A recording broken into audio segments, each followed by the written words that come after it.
Thank you. That's nice. It's the first time I've ever gotten applause for an introduction that I was going to give. I am Tom Ash. I'm a Flathead County attorney, and it's good to be back here in Missoula. I went to law school here, and one of my first jobs as a lawyer was a legal intern for the city of Missoula for Jim Nugent, prosecuting misdemeanor cases. And that was 15 years ago.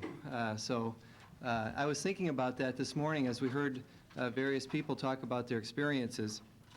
And then I started thinking about the common experiences of all the people in this room, of all the really awful things that we've seen people do to other people. And it reminded me of that Seeger song, a line from that song that goes something like, I wish I didn't know now what I didn't know then. You know that song that's on Forrest Gump now. But as a prosecutor, you see a lot of those things, and you begin to develop myths about reality, I guess, and also the myths actually become distortions.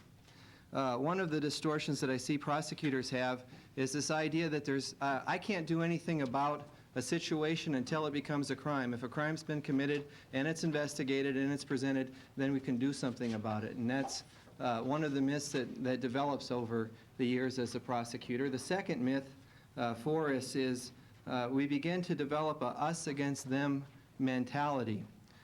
We begin maybe in our careers that we're the good guys and the bad guys are the ones we're prosecuting. And then over the years, the them becomes larger and the us becomes smaller, so that the them may include all of a sudden the social workers or the advocates or even the police. And finally, the judges become the them. And that's a myth that grows in the experience of prosecutors. Every once in a while, something comes along to shatter those myths. And for me, that something was in part, an experience that I had to go to a national conference, the judicial conference in California in 1993 and be part of the Montana delegation. And it was there that I met our speaker this afternoon, Casey Gwinn. And for me as a prosecutor, he shattered both of those myths. The one that particularly that we can't do anything as prosecutors until a crime is committed is baloney, and you're going to hear this afternoon why it is from him.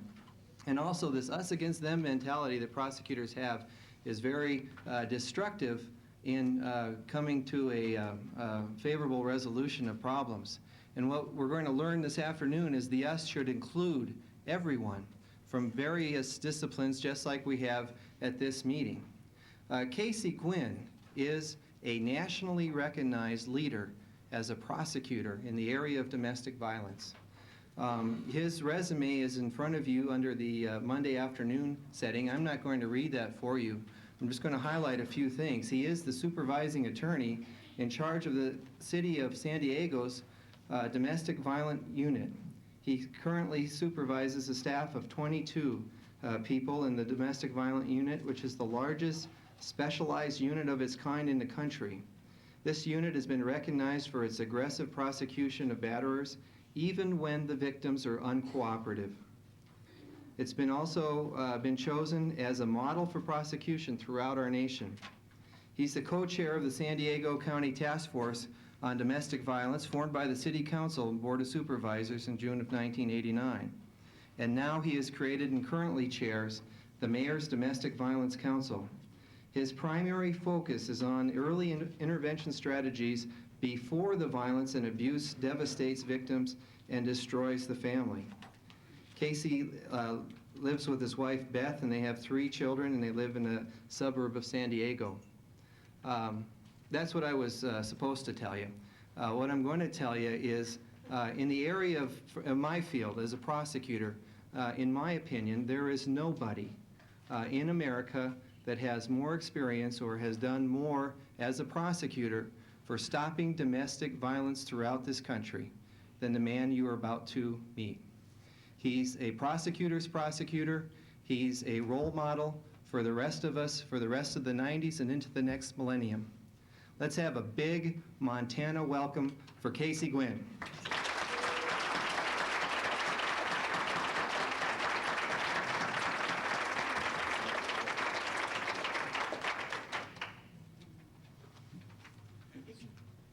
In June of 1985, a woman named Karen walked into a hospital emergency room in San Diego.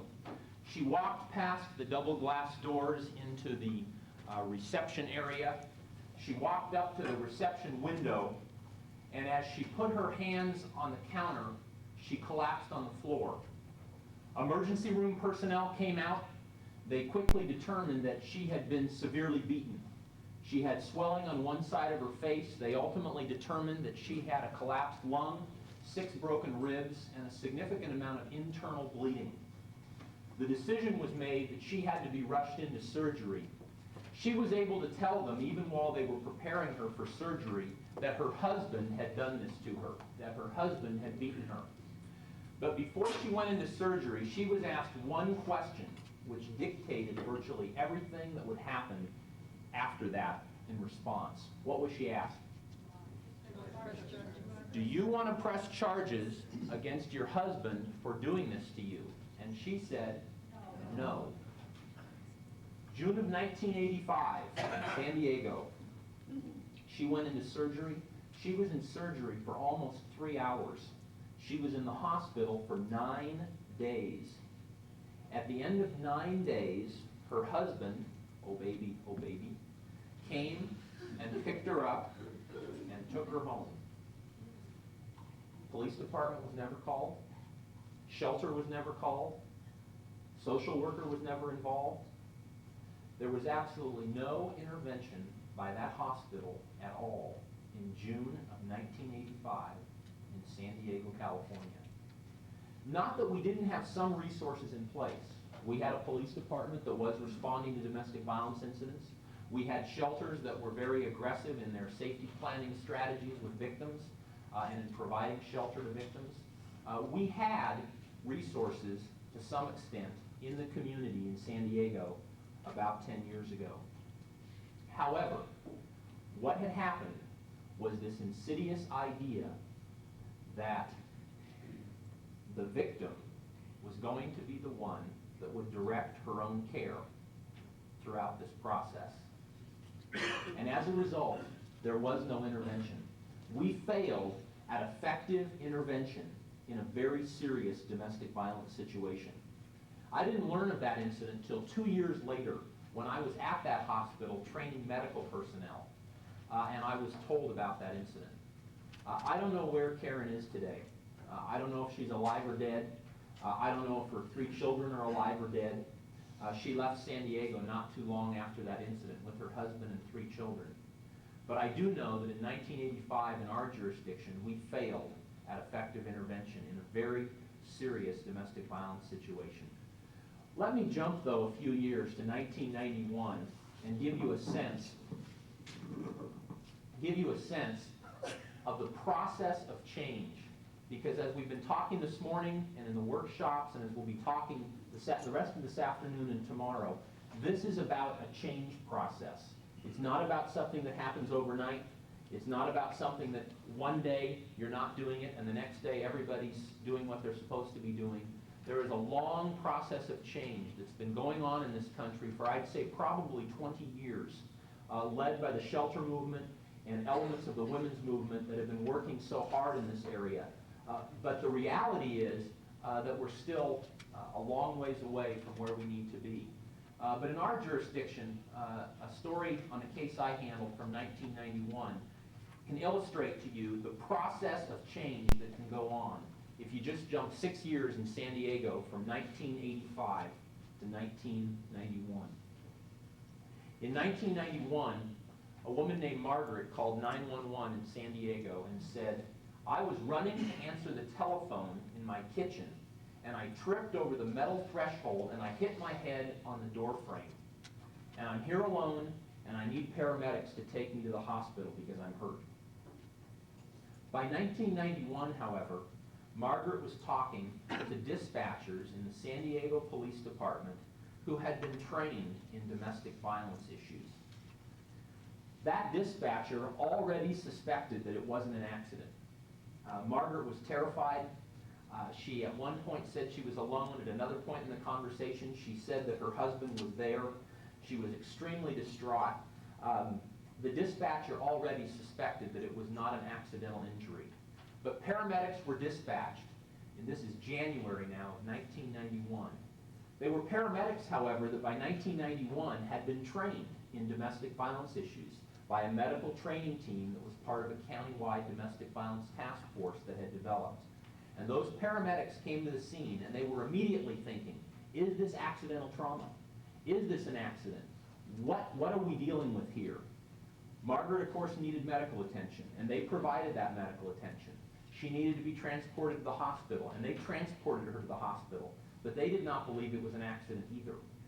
They transported her to Mercy Hospital in San Diego, to a hospital emergency room staff that had been trained in domestic violence issues by 1991, to a doctor named Stephen Zoller who had gone through a medical training through our medical society in San Diego County and had been trained in domestic violence issues.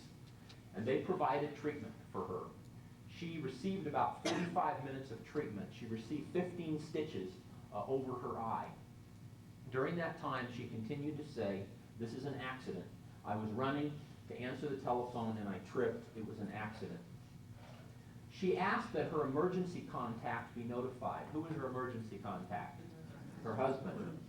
He was not notified, however, because Mercy Hospital has a policy, as does now every hospital in San Diego County, that when it's a suspected domestic violence situation and the emergency contact is the spouse of the person reporting the injury, they do not immediately contact the emergency person listed.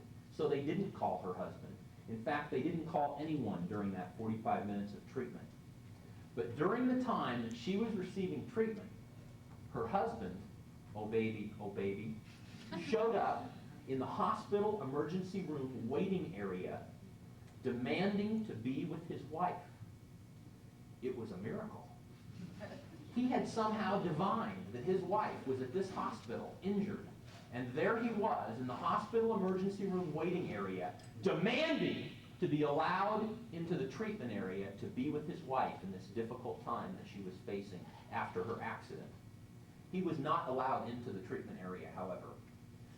In fact, at one point, the receptionist called for a security guard who, as is probably typical in a lot of hospitals, was on a break or something, so never showed up in the waiting area. But the receptionist was so concerned that he was going to try to go into the treatment area that she called for a security guard. After 45 minutes of treatment, a female emergency room nurse sat with Margaret and said, "Margaret, I don't believe this was an accident. There are people here to help you. We can help you. We want to help you. You can tell me what happened."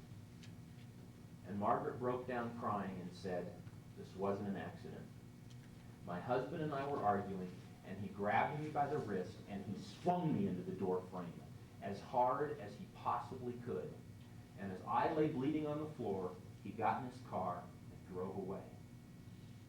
San Diego Police Department was called. They were there within 6 minutes. By 1991, domestic violence situations by state law that we pushed as a mandated priority 1 response. They were there in less than 6 minutes. They detained her husband and they took Margaret's statement. Margaret gave them a statement.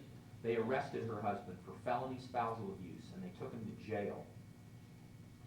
Within about probably 24 hours, however, Margaret called and spoke to a detective in the newly created domestic violence unit that had developed during this period of time. And the detective told her, what? Ann Odell. The detective said, "This is not up to you to decide whether or not to file charges or to drop charges. We want your input, but it's not your decision to make." And the case was worked up. And the case was sent for prosecution. Even though she said to the detective, "I don't want to press charges. This really was an accident. I really did lie to get him in trouble. I was just mad because I was home alone when I had my accident. I wanted to teach him a lesson.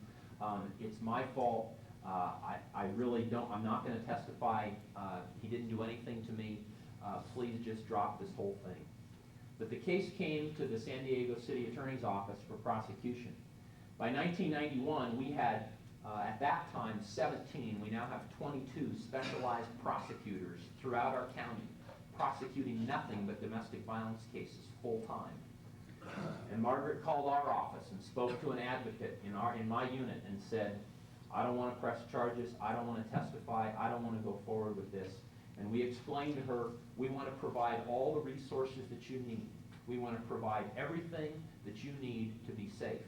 But the decision about whether or not your husband is going to be prosecuted for criminal conduct is not your decision to make. And the case went forward, and he was prosecuted. And he was actually convicted without Margaret's testimony. She chose not to testify at trial in that case, and he was convicted without her testimony. What did we convict him on? How did we convict him? What did we use? What was the evidence? Her statement. Okay, her statement. Her statement to the hospital emergency room personnel was ruled an excited utterance by a judge in the case, pre-trial. And that statement came into evidence when she broke down saga and said what really happened. What else? The medical records. The 911 call. His demeanor at the time. The paramedics. The statement of the police officers in their investigation. What else? His demeanor in the hospital. The fact that he could not explain his presence in the hospital emergency room. He actually said on the witness stand that he had been called to come to the hospital, which was a lie. What else? Was there any prior cases?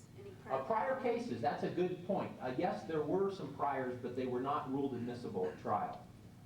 Character evidence, not admissible in a criminal case in California. What else? Photographs of the injury. What else? Were there any neighbors? Neighbors. Interestingly enough, there wasn't a neighbor witness in this case, but our officers sure checked for neighbor witnesses. They didn't have a neighbor witness in this particular case, though we often do.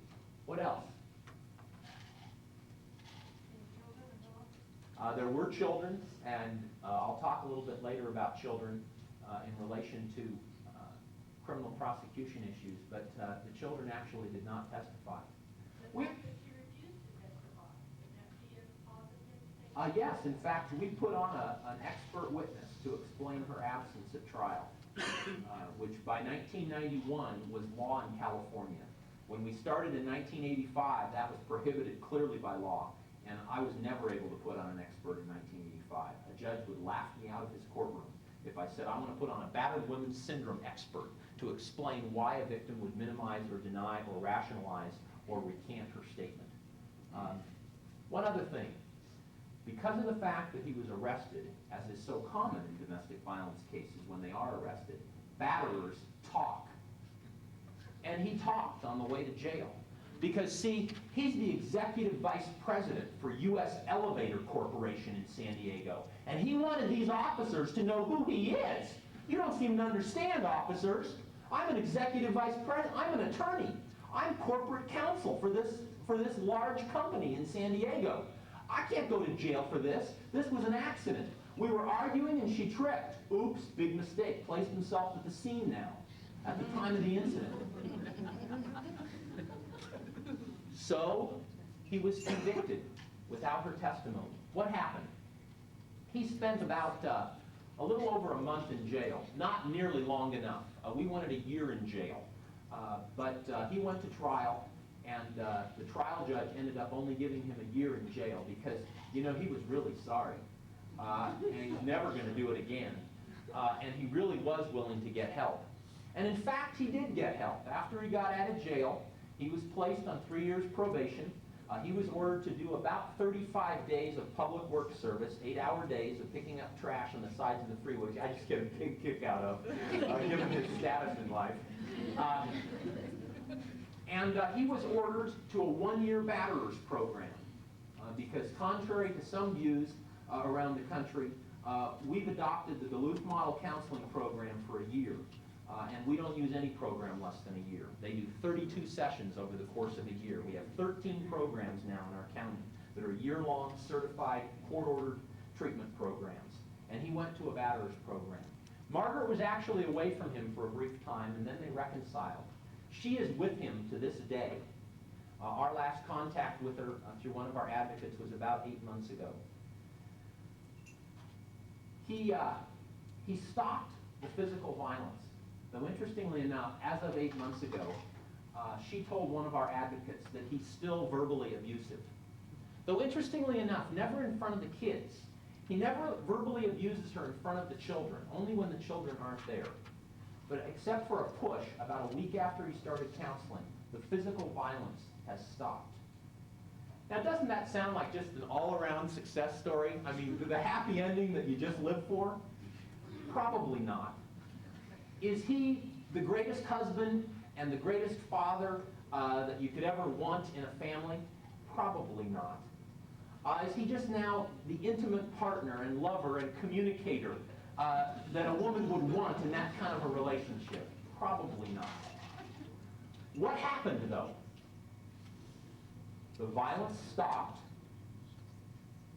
She is safer. I didn't say she's safe.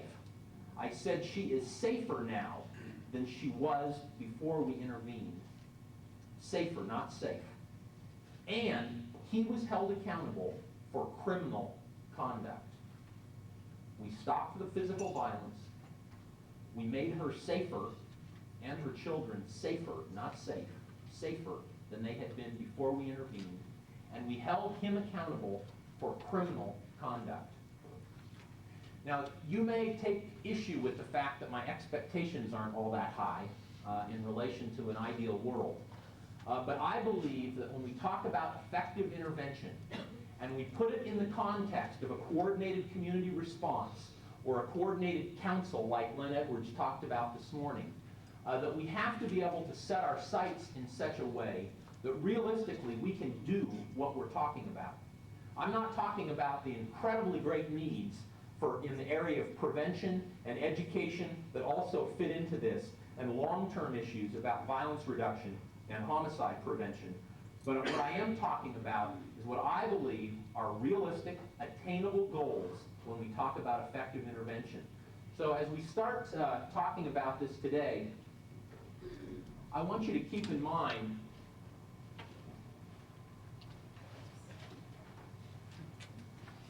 those goals. Effective intervention, and remember I'm defining that as effective intervention as stopping the violence, making the victim safer, and when I say victim, I mean both primary victim, adult woman generally, and secondary victims, or as Anita talked about this morning in the child workshop, in many cases primary victims as well, the children. Effective intervention, meaning stopping the violence, making the victim safer, and holding the abusers accountable. In domestic violence cases, we can prove, with or without victim participation, coupled with a strong advocacy program and a coordinated community response. Now, you'll see my bias in that statement. My bias is that I believe that the criminal justice system is a huge component in this effort. You can do all the prevention and education work you want in saying this is a serious crime. And until it is treated as a serious crime, it will mean virtually nothing to the vast majority of offenders and others who are involved in domestic violence situations. So when I have a bias here, as you hear coming out this afternoon, that's my bias. Effective intervention in domestic violence cases we can prove. Now that's an interesting statement, that we can prove. There are lots of jurisdictions around the country that are adopting what they call no-drop policies in their prosecutors' offices and in law enforcement agencies to some extent, saying we're going to prosecute, we're going to arrest in every case, prosecute in every case, go forward in every case, get convictions in every case, and stop violence in all these cases. And they're going to need therapy in a very short period of time because it's not possible. And when you look at it from a criminal justice standpoint, it's not ethical. A prosecutor cannot go forward with cases that they do not believe that they have a reasonable likelihood of conviction in. It's a violation of the canons of ethics of both the American Bar Association and the National District Attorneys Association. But I'm not talking about anything unethical. I'm talking about a prosecutor's office in every one of your jurisdictions that says, we are going to prosecute every case that we can prove. And we'll talk a little bit more about how that develops in your coordinated effective intervention strategy. With or without victim participation. I used to say victim cooperation. In fact, when Tom read the introduction that we sent, I realized that I haven't changed that introduction, which says Casey Gwinn has worked in this area to get prosecutions going even when the victim doesn't choose to cooperate. I don't use that language anymore. The reason is that about 4 years ago, Sarah Buell and I were speaking at a conference. For those of you that don't know who Sarah Buell is, she's a domestic violence survivor and a batterer's worst nightmare because she's now a domestic violence prosecutor in the state of Massachusetts.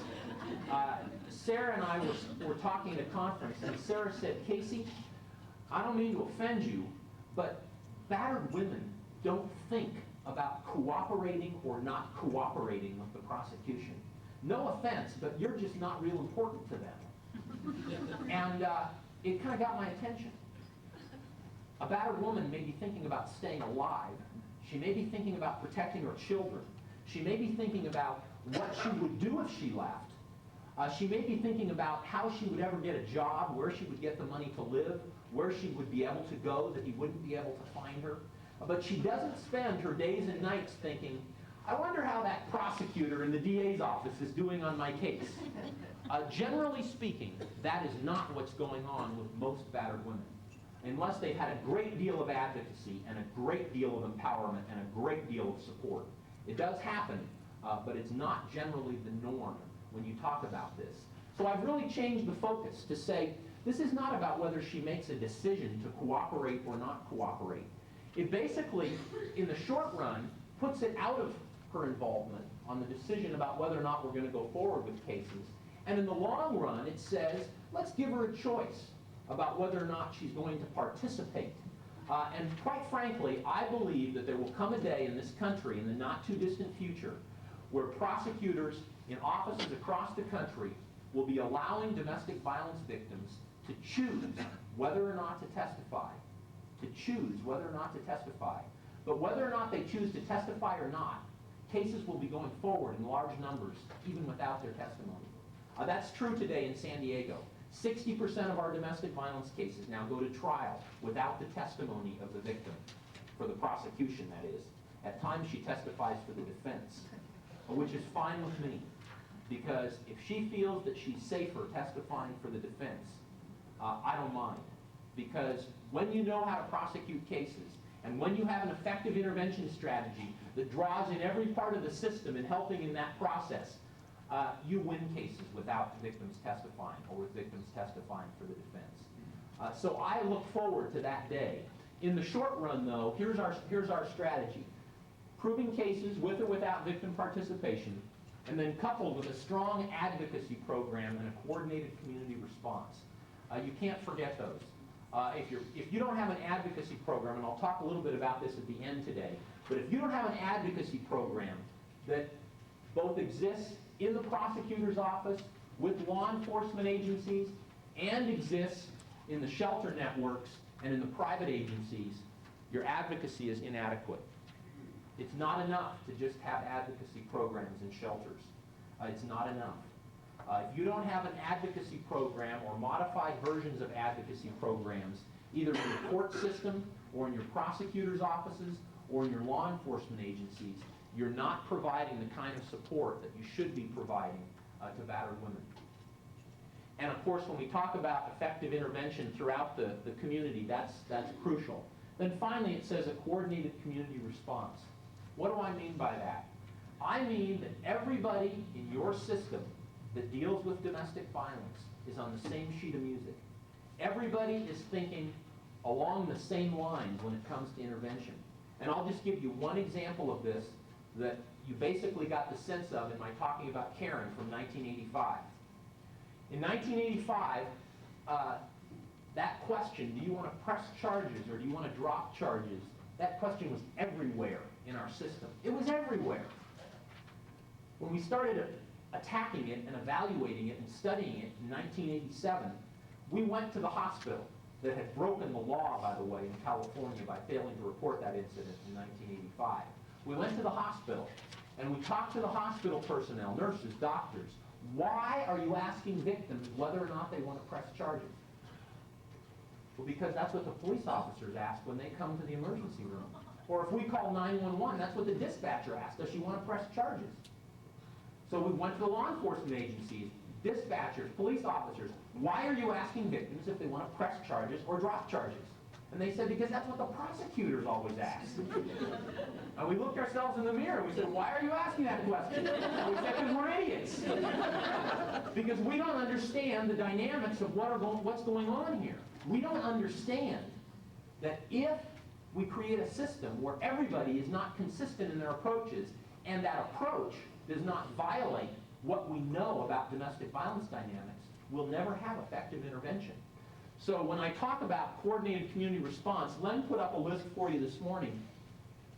I'm talking about basically anybody in your community that could be involved with victims or perpetrators of domestic violence, and I certainly include children in that context.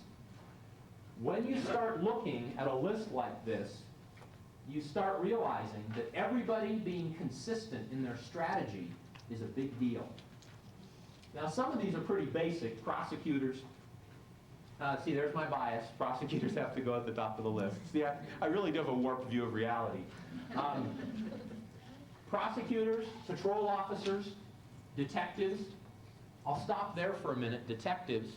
Ann Odell, who's speaking at this conference, who some of you heard in a breakout this morning, Ann is running basically what is now the largest domestic violence unit in America, a specialized investigations unit. As Ann well knows, prior to the creation of our unit, there was very little specialized handling by detectives in these cases. In fact, if you go all the way back to 1985, which I really see as a significant period of time in San Diego, you'll find that in lots of misdemeanor cases, there was very little follow-up investigation. And if you look around the country today, most law enforcement agencies don't even investigate misdemeanors from a follow-up standpoint. Felonies, that's what gets follow-up investigation, not misdemeanors. Well, you got a huge problem when it comes to domestic violence, because 90% of all domestic violence cases in America are prosecuted as misdemeanors today. So you've just eliminated 90% of these crimes from your investigation pool if you say our law enforcement agencies, they don't have the ability to investigate misdemeanors, and that includes domestic violence cases. You've just eliminated the #1 cause of injury to women in America from your intervention effort. You've just eliminated one of the #1 causes of death to women in America when it comes to intentional homicide. You just wiped it off the face of the map because you come in with a bias that says, oh, our law enforcement agencies can't do that. And the answer to you, whether it's Seattle or Duluth, Minnesota, or Quincy, Massachusetts, or San Diego, or Marquette County, Michigan, or Nashville, Tennessee, or Newport News, Virginia, is yes, there are jurisdictions around the country, small and large, rural and urban, that are saying, no, we are going to specialize in investigations in these cases, and we are going to make the decisions that need to be made to have those resources. So detectives, getting the detectives involved or investigators is crucial in this process. Of course, therapists, public and private, military personnel of all kinds. For us, it's the Marines and the Navy. In other parts of the country, it's Army or others. But the reality is that the military has to be involved if you've got any military in your community at all. Of course, medical services of all kinds. We're talking hospitals, urgent care facilities, OBGYNs, private physicians. We're talking about anybody who comes in contact with victims or perpetrators of domestic violence. In San Diego in 1987, we had to send out a letter to every doctor in our county saying, by the way, you're going to be part of our intervention effort now, if you haven't been already, and this is what is expected of you in domestic violence situations. That was a long change process, and it's still going on, but we had to at least start introducing them to what we were trying to do. Shelters, of course, pretty self-evident. Social service agencies. This is one of my big concerns still in San Diego because we haven't hit this yet. Every eligibility worker that works in a welfare caseload, AFDC caseload, they're seeing battered women every day. And if they're not involved in your coordinated community response strategies, you're missing out on a very significant portion of intervention, because those workers know who the battered women are. If they receive training to help them identify them, they will be able to identify the battered women that come to them. Of course, probation department, incredibly important, or parole, or whatever you refer to it as, whether it's on the misdemeanor level or on the felony level. Again, another area that we're still working on in our jurisdiction is making sure that parole officers who are supervising people who come out of state prison are up to date on domestic violence issues and plugged into our intervention strategies throughout our system. Child Protective Services, I to this day continue to believe that there is a vast chasm in this country between domestic violence professionals and child abuse professionals, and it's too bad. Because, as Anita talked about this morning, the overlap is major. In San Diego, we did a study in 1989 that found that 45% of all children being brought into Children's Hospital with suspected child abuse injuries had a female care provider who was a victim of domestic violence. 45% of all suspected child abuse injuries being, when the children were brought in by female care providers, 45% of those women, when talking with social workers after intake, confirmed the history of domestic violence. We can't ignore it. We can't say this is about, as Anita said this morning, protecting the children versus protecting the mother. It's my big gripe with family preservation in this country. I'm all for family preservation as long as we're preserving the non-violent family members. That should be the strategy of family preservation. Preserving the non-violent family members. Will there come a time when the violent family member can be part of that process? There may well come a time. After he accepts responsibility for his violence, ceases his violence, and begins conducting himself in a healthy and functional way, I say absolutely. Let him be part of the family preservation effort. But until then, we're failing in that regard. So Child Protective Services is a huge part of this. Neighbors, relatives. This morning, Jackie played the commercial from the Family Violence Prevention Fund. Major issue in this country is raising the awareness of people about domestic violence. One of the other spots that they're using for the No Excuse campaign is a spot that says, it actually shows about a picture of a woman who has been battered, and then it says, if the problem next door was loud music, you'd do something about it. Just like the sound bite in the PSA that you saw. There will come a day in the not too distant future in this country where the public will begin thinking that way. It's coming. But part of that effort involves educating the public. And don't forget, when you're educating the public, that includes neighbors. And when you're educating the public, that includes your jury pools. That includes the people who are going to be sitting on your juries when you try to treat domestic violence as a serious crime. Because if you don't include them in your effective intervention strategy, you'll end up with jury pools full of both the ignorant and the violent. And I guarantee you that in every jury pool that is ever polled for the prosecution of a domestic violence case, you have batterers in your jury panel. I'm going to talk about that tomorrow with the prosecutors when I talk about finding batterers in your jury panel. But the reality is the neighbors have to have a sense, the public has to have a sense of what your community's intervention strategy is, so that they also know what to do when they come in contact with domestic violence. Then I put relatives up here. I put relatives for lots of reasons. There is a myth that in domestic violence situations, no one knows. That it's a secret. That it's just the two of them behind closed doors, and how can we ever do anything about it? You know, if she won't take charge and take responsibility, you know, and be the good, passive, cooperative victim she's supposed to be in these cases, you know, we just can't do anything. The reality is that's not true. All kinds of people know what's going on in domestic violence situations.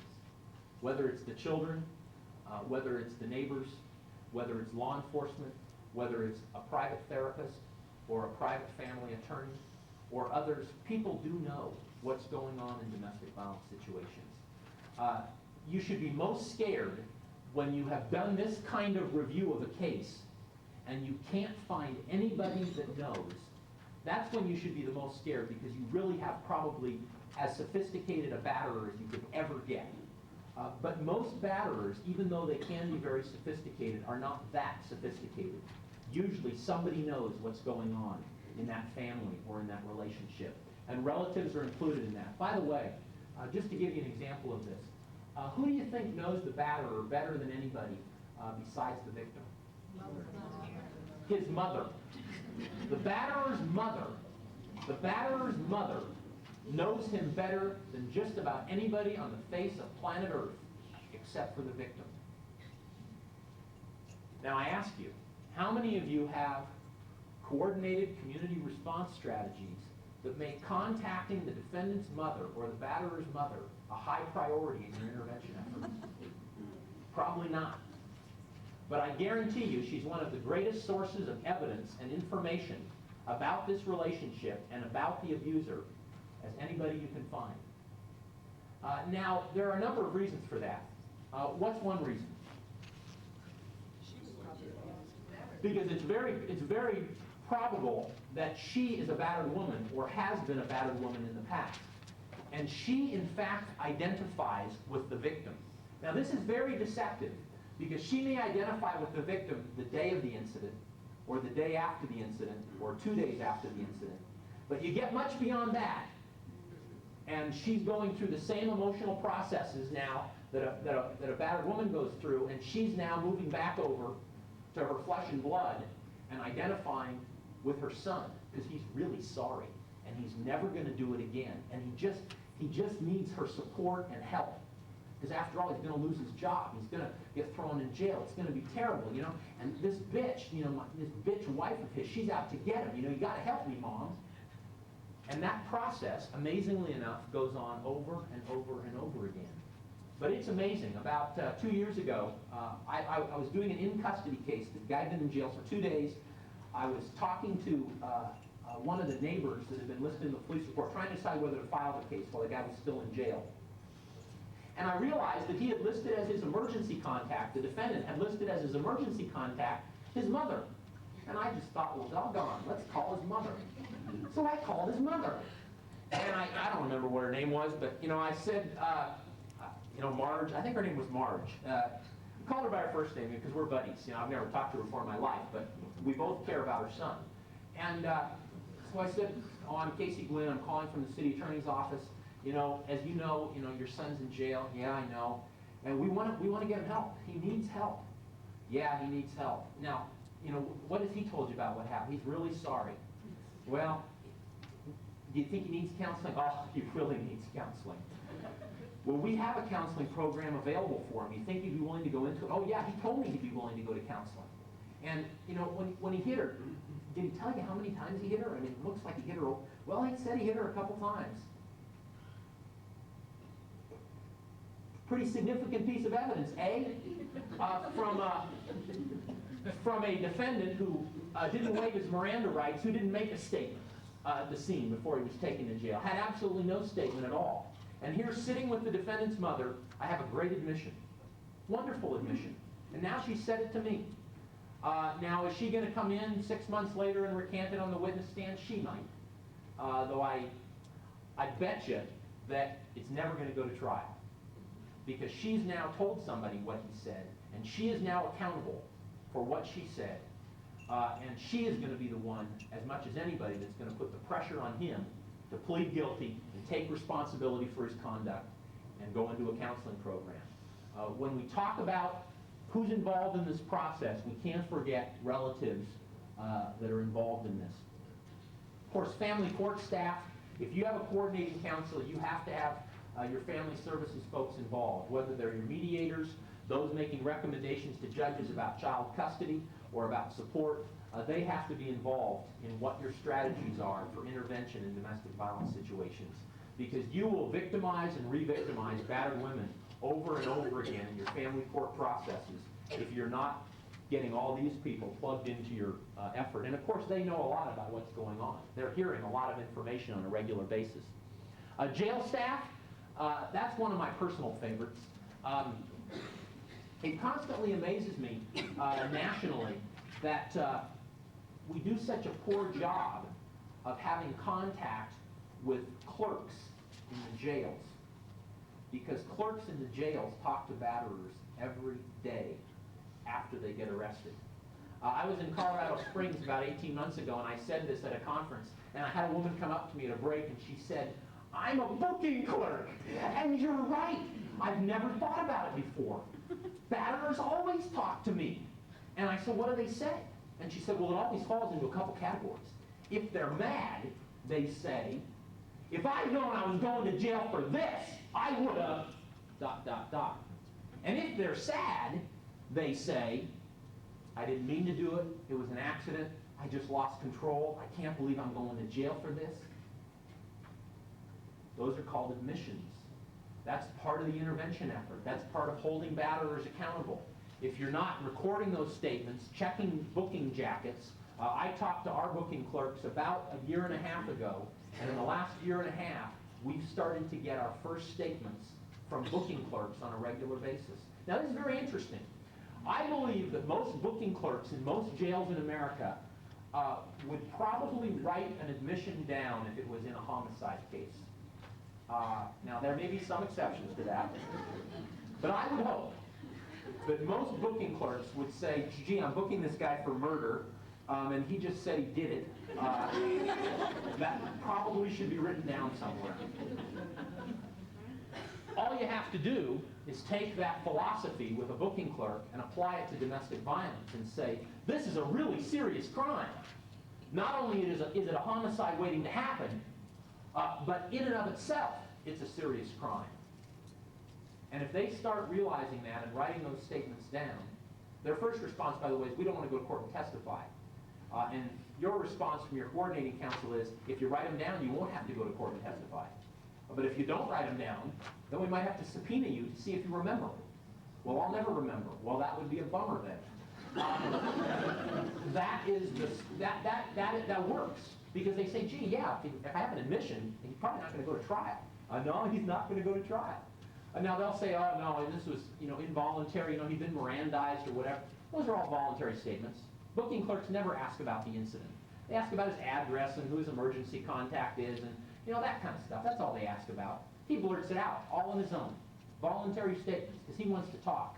He wants to justify himself and rationalize what he did. So jail staff have to be plugged into what you're trying to do in your community.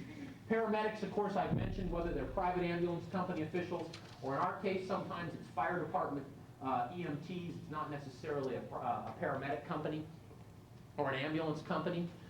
Fire department, of course, those people have to be plugged in. If they're responding to a domestic violence incident, they may be taking the best statements you're going to get in a domestic violence situation.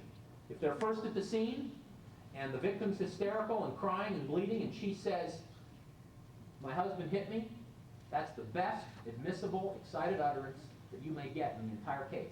And they're the ones that heard it. The paramedic or the fire department official. It's not the cop. It's not the shelter advocate. It's not somebody down the road. It's right there at the scene. So they have to be involved in what you're doing in intervention. Of course, the schools, we've touched a little bit on the discussion of prevention and education. You have to be getting into your schools. You have to be getting into your schools through whether it's shelter advocates going in to do the work, or in our case, we have police officers now that are assisting in that effort, and prosecutors that are assisting in that effort, and others of us through our coordinating council that end up going in and speaking to classes and talking to classrooms. We just created a curriculum in our jurisdiction for not actually teaching kids directly, but for teaching teachers in an in-service training strategy so that teachers are more sensitive to the issue of domestic violence. And they have to be. They have to be plugged into this because they are seeing the children of domestic violence homes every day in their classrooms. And they have to be able to both identify those children and be able to know what to do once they identify those children in those classrooms. So the schools have to be involved. And then finally, my personal favorite is churches. Because my faith is very important to me, I believe that that it's very important for us to be involved in the churches in talking about domestic violence. About probably 7 years ago, I got a call from a victim, very much a victim, not a survivor in the sense that she had moved beyond it. She was in the middle of crisis at this moment in time. And she called me because I had spoken at a church conference on family violence a few months before, and she'd heard about it. And she said, I've been talking to my pastor, and I don't know what to do because my pastor's saying to go back to him, and she's saying we can work it out. I mean, he's saying we can work it out, and if we just get counseling, I don't know what, can you call my pastor? So I thought, sure, I'll call the pastor. The pastor's always going to return the call of the prosecutor calling. I'm from the city attorney's office, and I'd like to talk to you. I mean, generally, they're going to return those calls. So I called, and he was a very nice man, and we had a wonderful conversation. And he said, we've really been struggling with this family. She says there's been a lot of violence, but she's staying with him, and we try to get her into counseling, but she won't go into counseling, and we try to get him to go, and he wouldn't go. And then finally, they had a major incident a couple of months ago, and they both wanted to meet with me. So I met with them. I met with them 3 times. It was great. We talked, and he admitted that part of this was his problem, and she admitted that part of this was her fault because she really was provoking him and pushing his buttons. And we prayed together, and I saw them leave that place hand in hand, just transformed. And I said, that's not a miracle. It's the cycle of violence. You just saw the honeymoon phase in your office. That's all. That's all you saw. And he was quite responsive to it. He said, what is the cycle of violence? And that's a good place to start. And we talked about it, and we ultimately did, through our task force, have a meeting with about 70 pastors in 1989. So it really was the beginning to getting some churches in San Diego talking about domestic violence. But they have to be involved because you are all dealing with domestic violence victims who are involved with religious organizations, Protestant, Catholic, whether it's a synagogue or a temple or a church or a parish or whatever it is, they have some involvement, many of them, with some type of organization that is providing support and encouragement. And if that organization is not plugged into what you're trying to do in your communities, they're going to be an obstacle to you. And you're going to end up in a relationship like this with them because you're going to end up saying, they're the problem. And by the way, that is not completely accurate, I don't think. I don't think religion is the problem in domestic violence. Religion can be manipulated, and belief systems can be manipulated and rationalized and used in order to empower a man to use power and control over his partner. But the enemy is not any given religious belief. The enemy is not any given organization or group of organizations. This is one of the rare times in this country when we can build a consensus around an issue that can bring people together that may not be able to agree about just about anything else, politically or socially or otherwise. But we can agree that violence in intimate relationships is wrong. That violence in intimate relationships does damage to healthy and functional relationships and healthy and functional families. And that really begins the process. Now there is an obstacle. The obstacle is, Casey, can that be raised up at all? I'll just read it. It says on the bottom of this, on the next pass, however, Helen failed to clear the mountains. This is domestic violence humor in America. This is a Far Side cartoon that I was sent anonymously by a member, I believe a member of a jury that I had in 1991, who really had an attitude. And I got this in the mail a couple days after I talked to him in the hallway. This is what we're up against, though. We're up against this idea that it's these two people that have this problem. They just can't get along. It's partly her fault. She likes to play with him like this, and she likes to ride around the mountain, but every once in a while she doesn't clear the mountain, so, she's codependent. These two people, they just can't work it out somehow. If we just get them into counseling together, somehow, we can work this thing out, and then you end up with an intervention effort built on this idea, and I guarantee you, you will fail. I guarantee it. I guarantee that you will end up with very significant levels of domestic violence and very significant levels of escalation in relationships over time and very high levels of domestic violence homicides if you build your intervention effort on this idea, because this is not what domestic violence is about. Domestic violence is about power and control. It's about a choice that generally men make to exert power over their partners. Why do they do it? Because it works. I mean, let's be real frank. It works. You know, if I tell you to shut up and you shut up, I feel pretty good. I got exactly what I wanted. I wanted you to shut up. And if I have to hit you to make you shut up, I'm going to feel pretty good because it worked. And if hitting you isn't enough, then I may have to threaten to kill you, or I may have to threaten to kill your kids. But at some level, domestic violence usually works to get what you want if you're going to exercise power. So this idea is so antithetical to what's really going on in domestic violence situations that if you build your strategy here, you're in huge trouble. Where does the strategy need to focus? It needs to focus here. It needs to focus on the abuser. Now I'm going to differentiate this from victim advocacy for just a minute. And let me tell you how I differentiate these. There are systems around the country that are built with a focus on the abuser, effective intervention systems. There are other systems that are built with a focus on the victim. I do not believe you can have an effective intervention strategy that includes the criminal justice system in it, that is built focusing on the victim. That's not to say that advocacy and empowerment of victims is not incredibly important.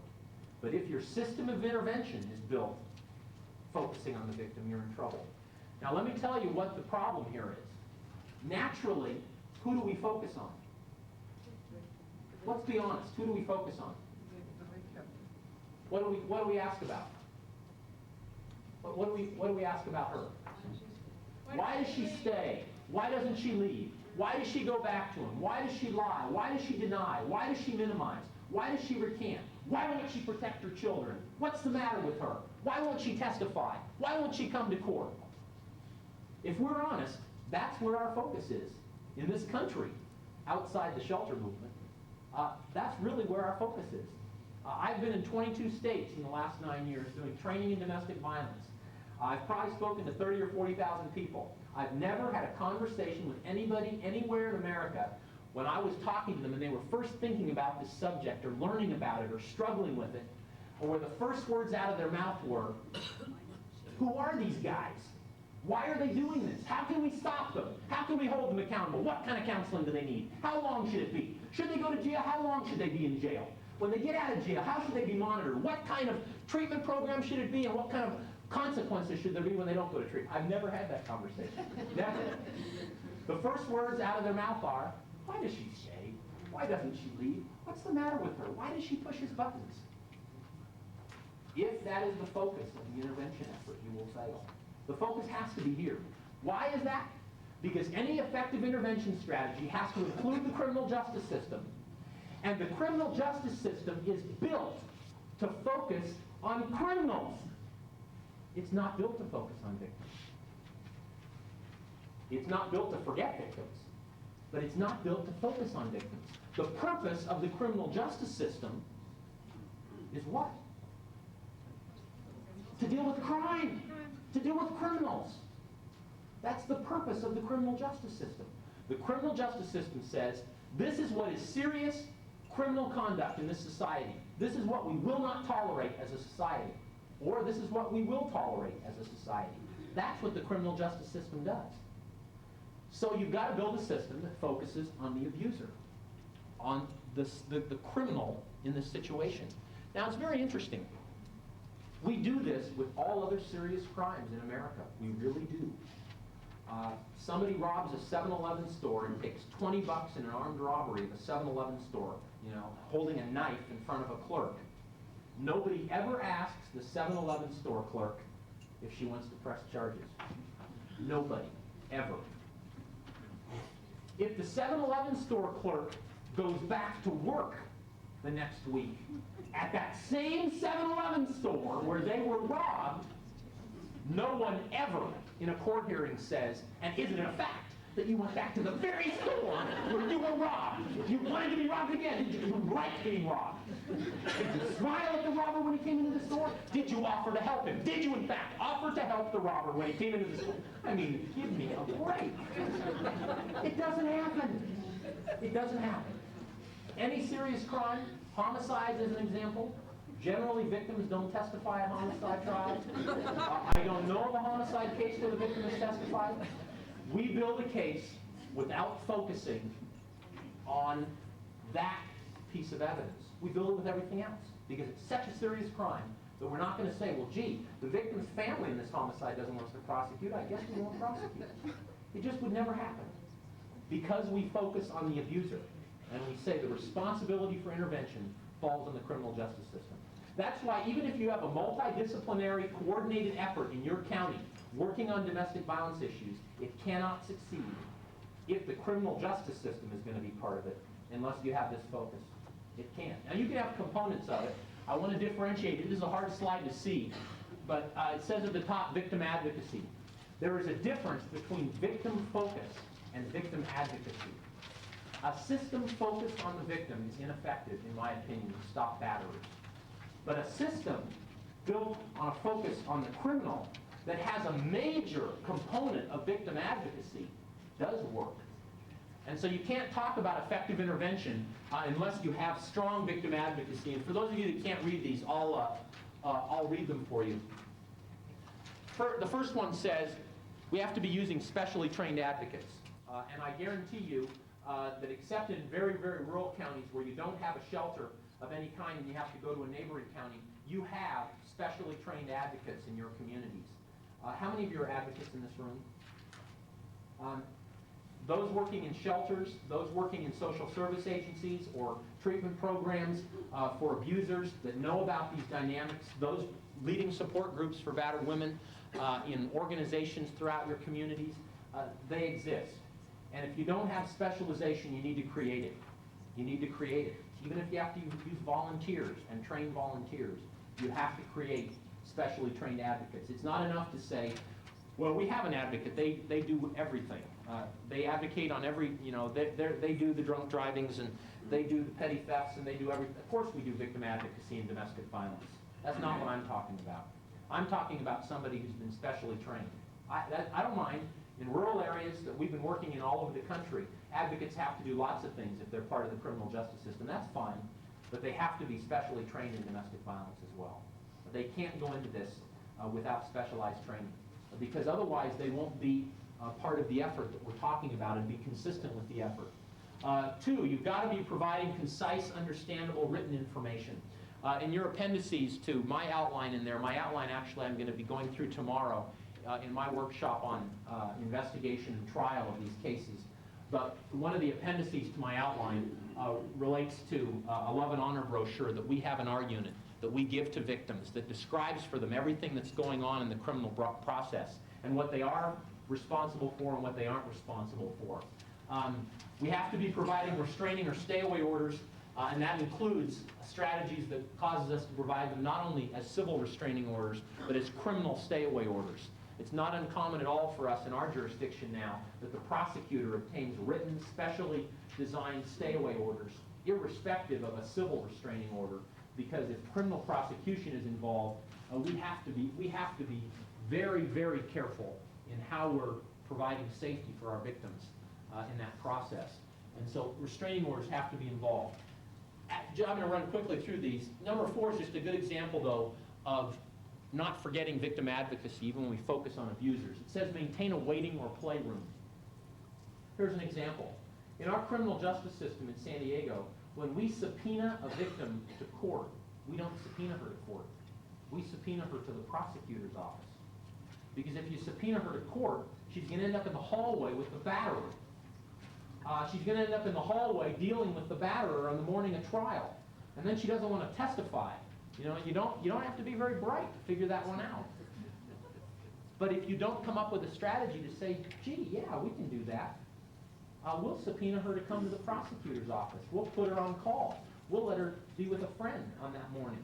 In fact, we do that even if they're, and there are times when we subpoena victims, even when they're still in the relationship right now, and they may not really want to come to court, but we do subpoena them. You know what? We don't subpoena them to court either. We subpoena them to our office.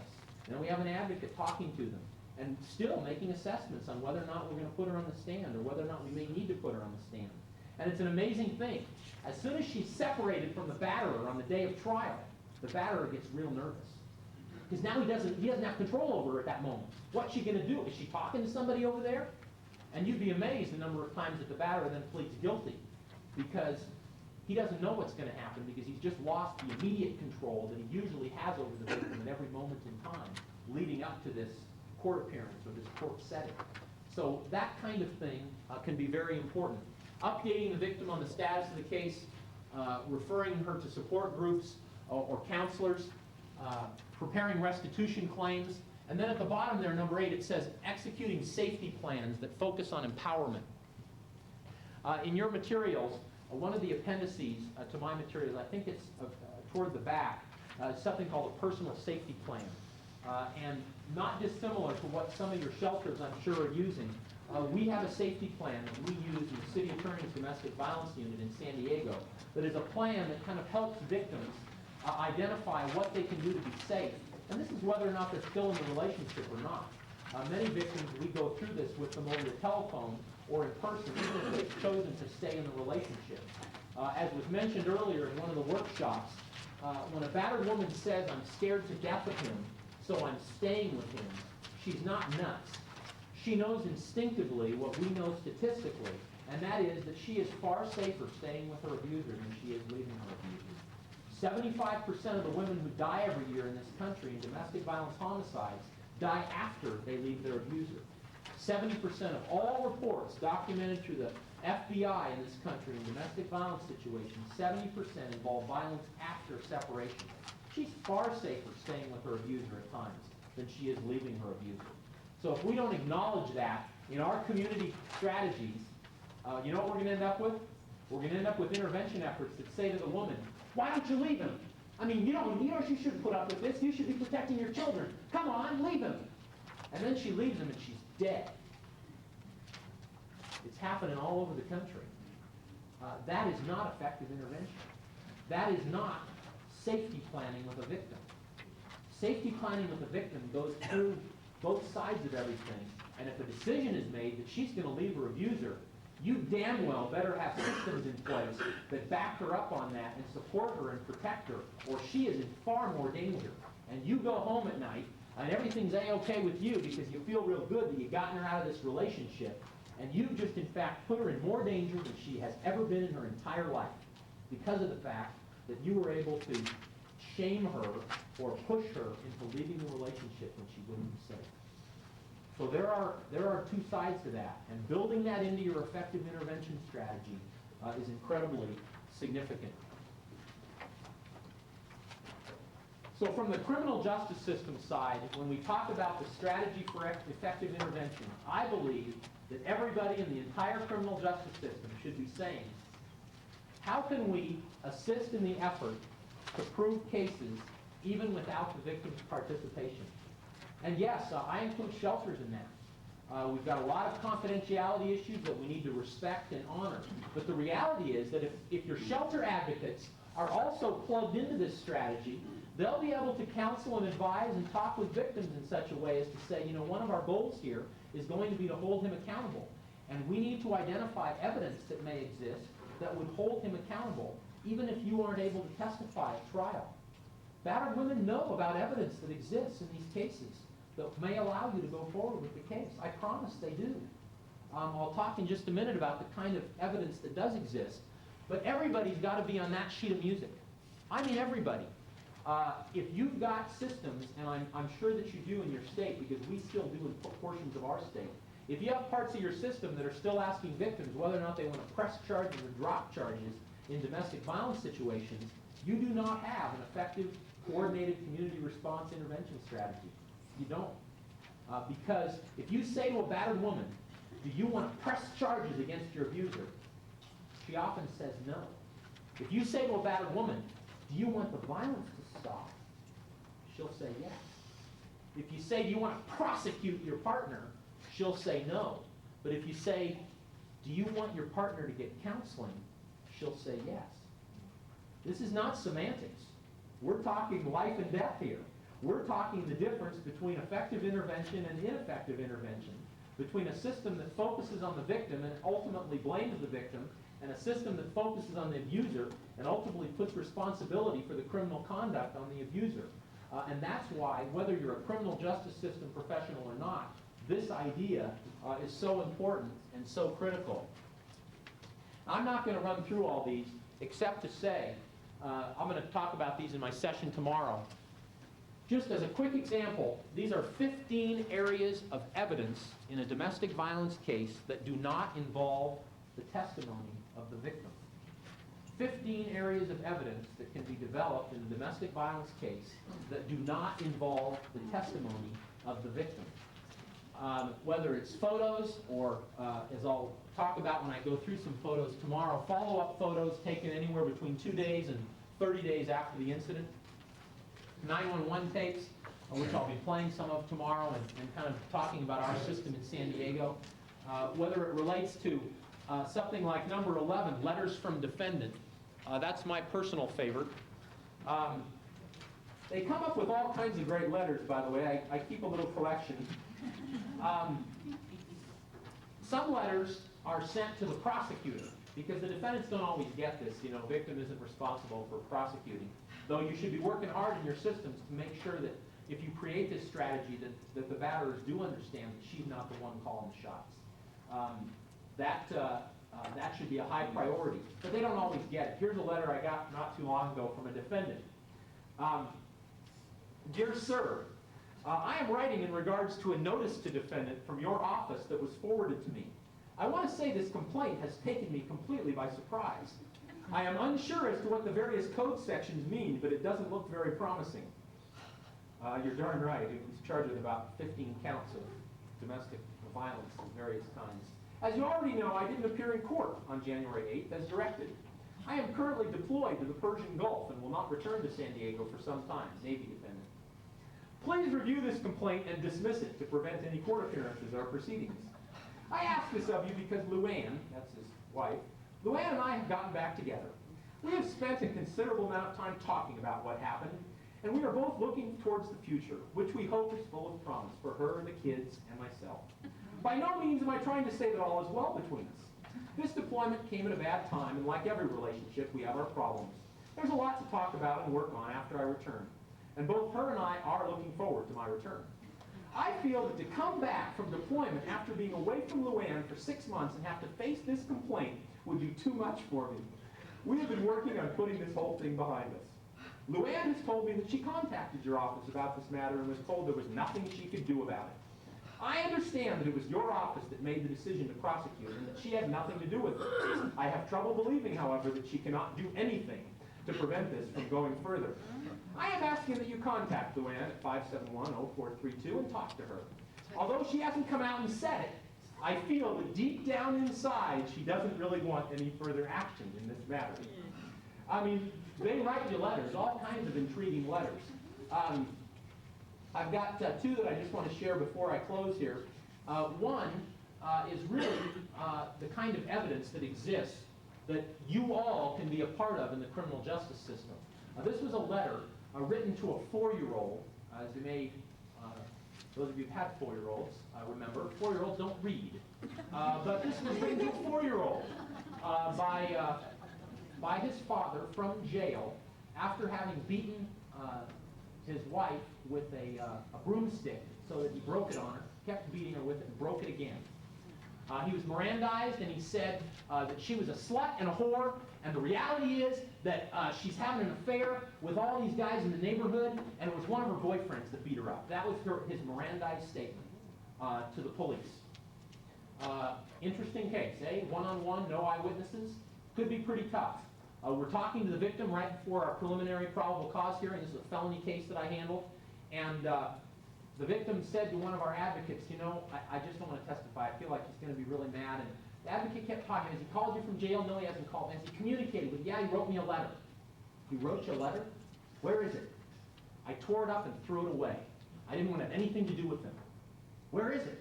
It's in your trash. It's in my trash, I think. That's the job for an investigator. So we sent out my investigator, and here's a photocopy of the letter. This is it.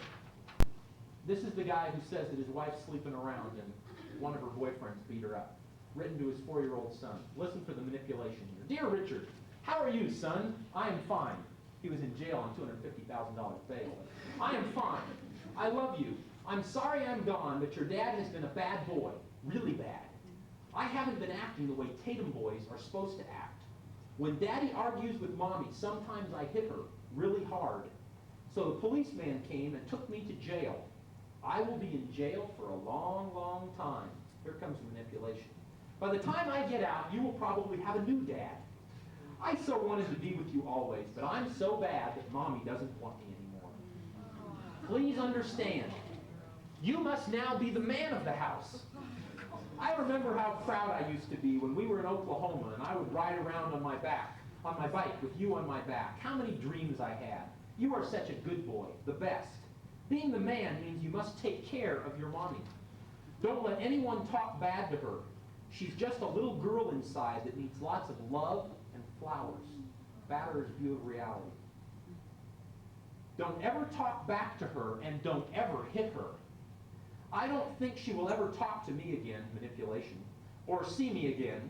So please put your arms around her, squeeze really tight, and give her all the kisses, and tell her they are from me.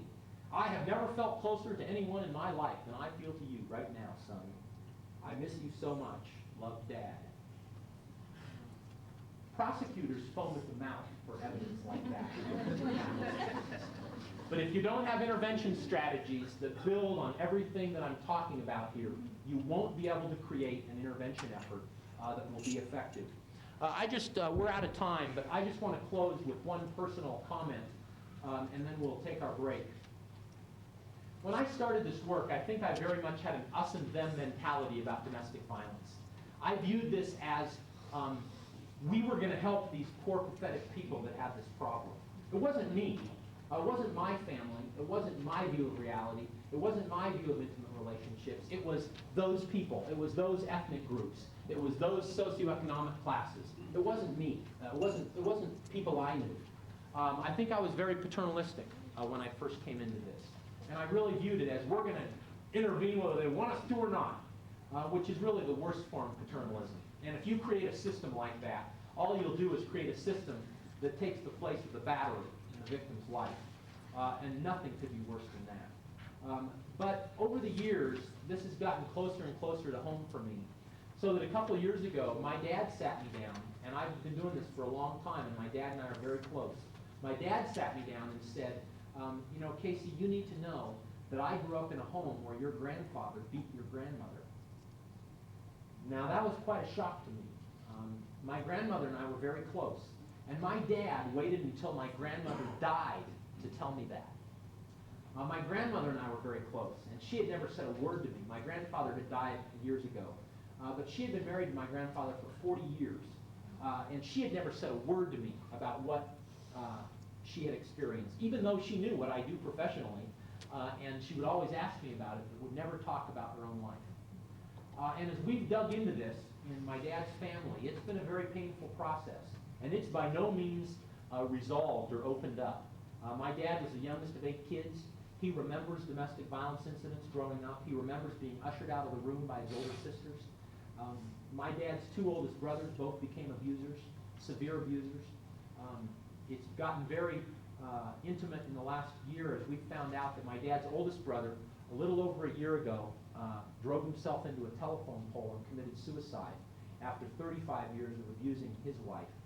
My dad's second oldest brother, last fall, walked out into the driveway of his suburban Seattle home and put a .38 to his chest and blew himself into eternity after almost 40 years of physically abusing his wife.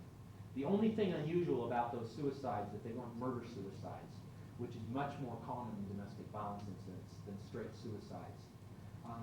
That's my family. That's the heritage that I come from. Now, my dad broke the cycle. My dad did not become an abuser. He got counseling 40 years ago when he married my mother, and he never became an abuser. There was a lot of power and control in our family growing up, I learned a lot about power and control, but there was no physical violence, which I'm incredibly thankful for. So the last year when I was on my way to Pennsylvania to train police officers throughout the state of Pennsylvania, my middle child, Carrie Ann, who at that time was 5 years old, said, "Dad, are you going to talk to those hitting people again?" And I said, "Yes, Carrie Ann, I'm going to talk to those hitting people." And she put her hands on her hips and she said, "You tell them I have one rule, no hitting and love people." That is a child 1 generation away from domestic violence, where the cycle was broken by my father, who did not repeat it. If you join in an effective intervention effort in your community and save 1 child, save 1 woman in a domestic violence situation, I would venture to say that everything you have done is worthwhile in your life, based on that 1 incident of saving 1 person from the terror that we're talking about here. Thank you very much.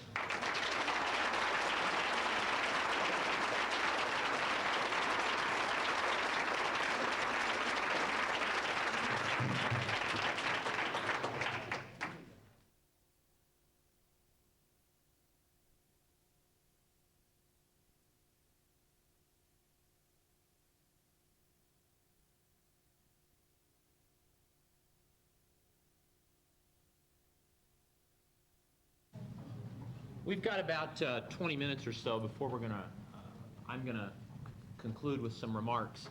But I'd like to take just a few minutes, and I'd like just to share something that struck you during these 2 days that we've been together, something that you're taking from this conference that you can do differently in your community, something that you want to address in your community after having been here and having been through the sessions and heard the various speakers.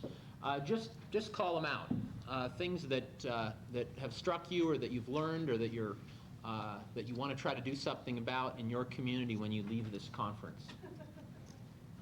Anything at all. Lack of resources. Okay, you want to try to address the resource issue in your community? What else? Training. I would venture to say that if you were to bite off any small portion of the massive project of training, you would be doing something significant in the change process. Any type of organization that you could go to do training, whether they're professionals that you deal with on a regular basis, or people who have some peripheral involvement with domestic violence. It's tough to find any organization in the criminal justice system or social service system or medical system that doesn't deal with victims and perpetrators of domestic violence. And once you get into the therapeutic community or elsewhere, everybody has some contact with victims or perpetrators of domestic violence. Yeah? Something that I'm doing that I don't think anybody else is doing, and because it was my idea, I think it's an excellent idea. But I used to be in law enforcement, and I dealt with fugitives a lot. And I think that we're really missing the boat when we talk to these women who've been battered, of not finding out all we can about her background and the perp's background, so that if he does kill her and he's a fugitive, we'll know where to find him.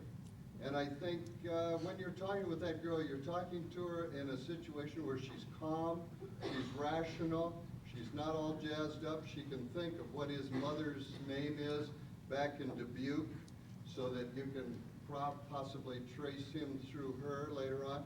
And I think that'd be a real service to law enforcement if, after she's killed, if that's what happens, and you're working on the worst case scenario, you'll have some information that'll help them track him down. Okay, I'll put a little different spin on that. In the materials that I've provided, one of my appendices is called a victim supplemental interview form. And one of the things that we ask for throughout the process is we want contacts from the victim that will allow us to have contact with her at some point in the future if we don't know where she is. not necessarily to compel her to do anything, but to be able to get information to her. And those are contacts that are confidential. We don't turn them over to the defense. We don't allow the defense to know them. We treat them as confidential information. But you'll see on our victim supplemental interview form, it may be her mother who's halfway across the country. But 6 months from now, when we need to know where she is to get information to her about what's going on in the criminal justice system, her mother knows where she is. Or it may be her best friend or her sister. It may be somebody who lives in the jurisdiction. It may be somebody who lives outside the jurisdiction. I have handled a lot of cases where victims have ended up outside of California, but by at least giving her information, she continues to talk to us, even though she may well not testify. But she's somewhere where we can react to the misinformation that batterers are giving to victims. And batterers give a great deal of misinformation to victims when you don't have access to the victim to be able to tell her that what the batterer is saying is not true, that he's going to go to jail for the rest of his life if he pleads guilty to a misdemeanor assault, that he's going to spend 2 years in jail for misdemeanor assault. I mean, all kinds of things that batterers say. What else? What else has struck you over the last 2 days? Yeah?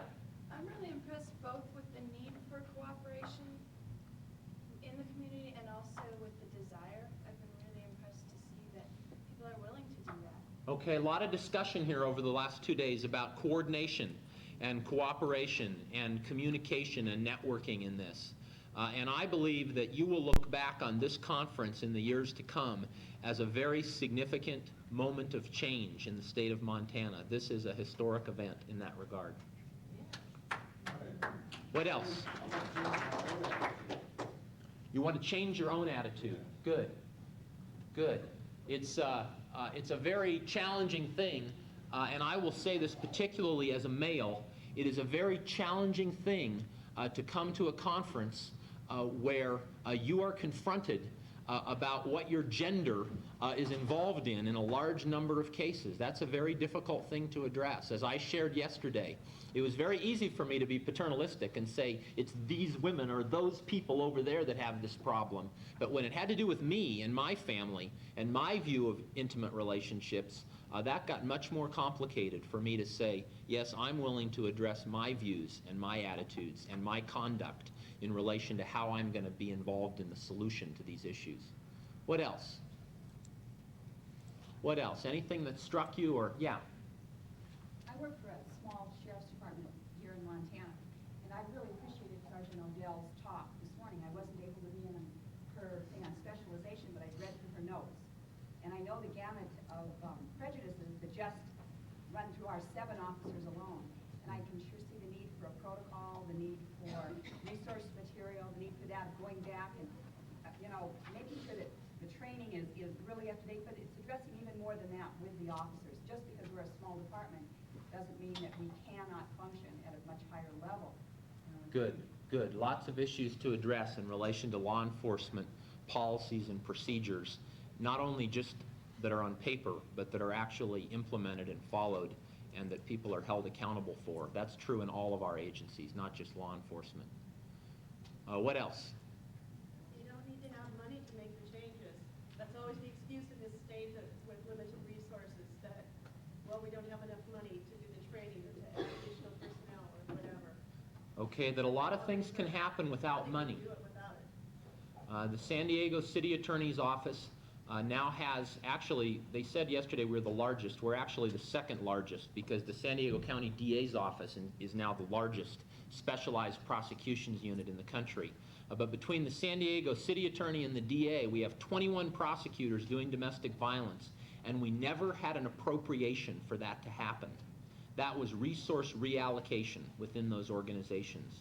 The San Diego Police Department unit began without any additional resources put into their budget for domestic violence. It happened because the leadership of the organization pressured from the people like Ann and others who are not in leadership in the organization to do what was the right thing to do. And ultimately they realized that it's in their long-term best interests to do what is right and to reallocate resources, even if it means that other things don't get handled as a high priority as domestic violence.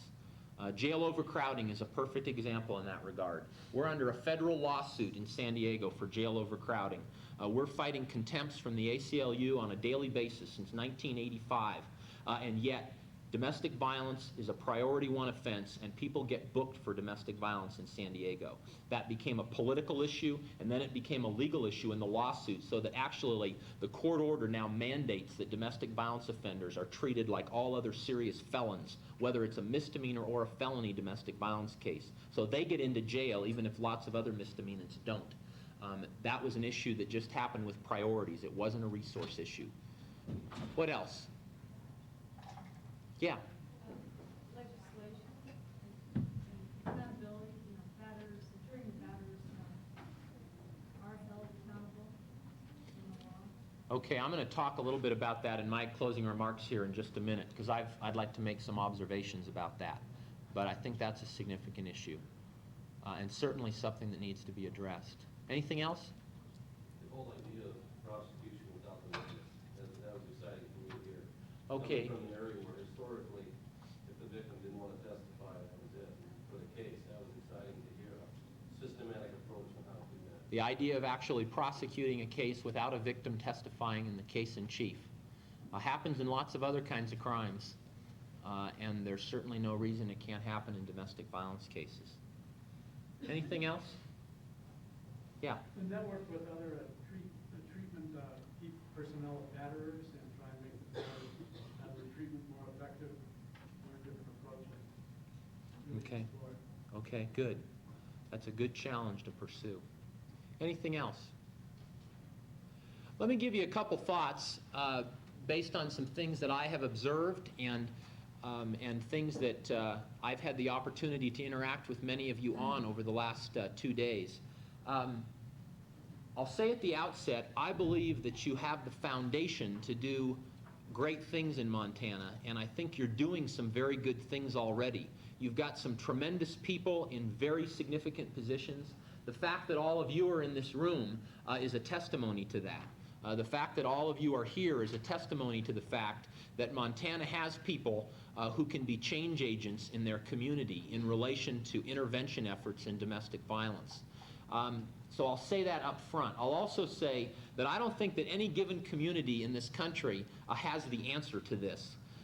If you leave this conference believing that everything is A-OK in San Diego or Quincy, Massachusetts or Duluth, Minnesota, you're wrong. Because it's not. When we were identified by the National Council of Juvenile and Family Court Judges as one of the model jurisdictions in America, that was kind of a mixed blessing for us in San Diego. On the one hand, we are doing some things that I think are innovative and proactive, and we have a large community working on it.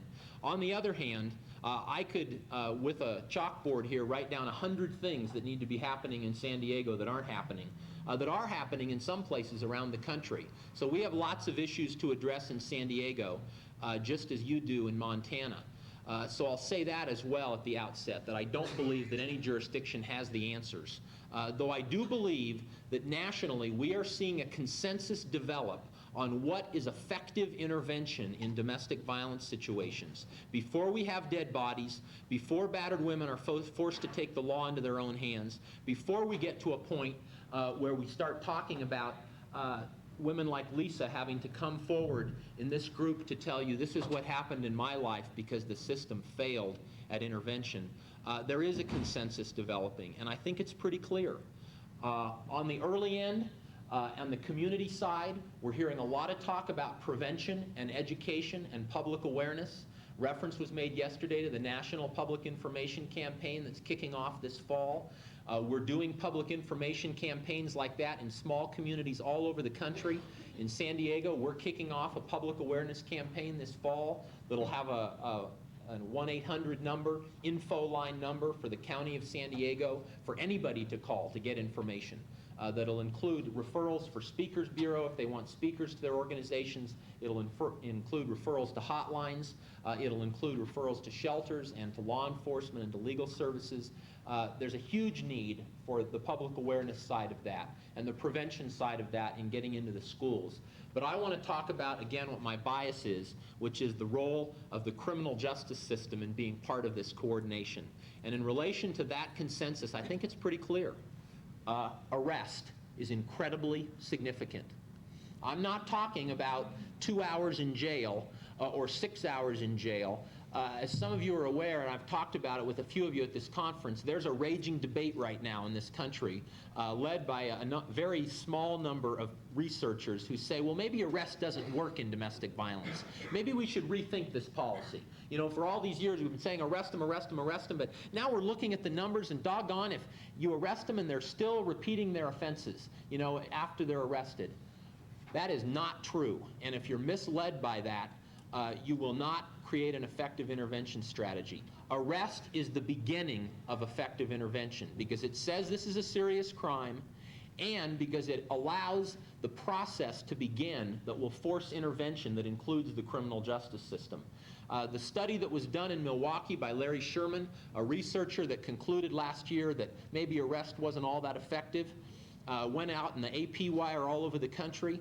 That study should be torn into small pieces and burned in a large fire.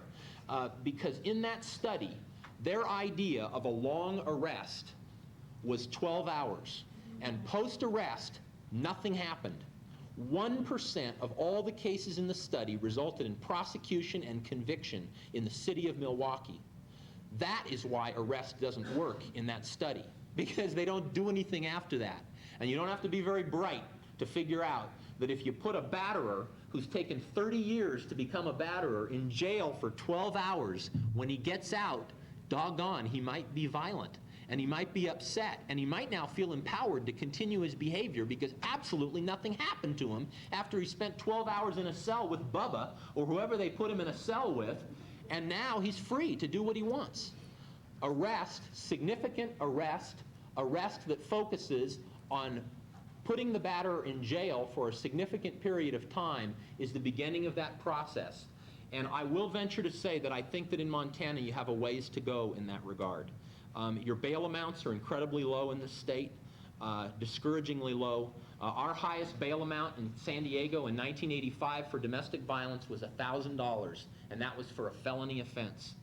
Misdemeanor offenses were about $500. I venture to say that on misdemeanor offenses, you're about there, $500 to $1,000 plus or minus in your schedules. In San Diego now, our minimum bail amount in our bail schedule for domestic violence is $2,000. And we have bail amounts that go up in misdemeanor domestic violence cases to $250,000. We just did a story that was on NBC. I know California's a crazy place. $250,000 on a misdemeanor domestic violence case. That makes a statement. That means that the batterer is not getting out of jail. That means that the victim can be empowered and we can do safety planning with her and he's not going anywhere. But if all you're doing is the revolving door in the jail, that issue has to be addressed. Arrest is a significant first step in this process. Then you get to investigation. That's a big issue that needs to be addressed in this state. You've got to investigate misdemeanor domestic violence cases post-arrest. You have to. You have to challenge your law enforcement agencies to do follow-up investigation in domestic violence cases. In my breakout this morning, I showed slides of cases that started out as no visible injury on the day of the incident, that because of follow-up investigation became felony cases that I prosecuted and have sent people to state prison on cases that were no visible injury cases at the time of the initial report. If you're not doing follow-up investigation, you're not going to be building an effective intervention strategy. So follow-up investigation is a very significant portion of that. Then when you get to the court system, you've got to have a court system that acknowledges the seriousness of domestic violence.